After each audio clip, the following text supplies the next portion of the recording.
Okay, Facebook and YouTube, this is what I got today. I got the video of this here Lakewood 200 box fan, which is labeled as a Comfort Edge box fan, but it's really a Lakewood 200 box fan from the 1995. This was a trash find a couple years ago, back when my dad was still alive. And here's a video.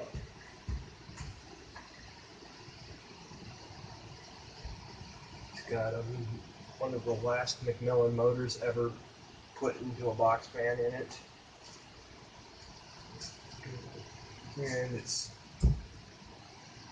very thin compared to my Monarch Air box fan, which is significantly taller and bigger.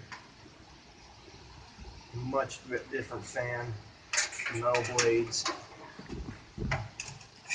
But this one here is a fantastic running fan.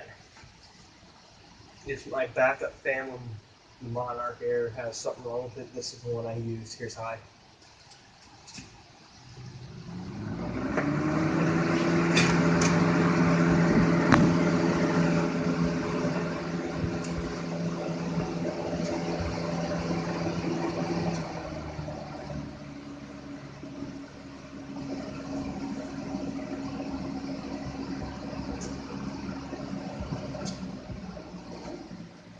That thing is super quiet on low.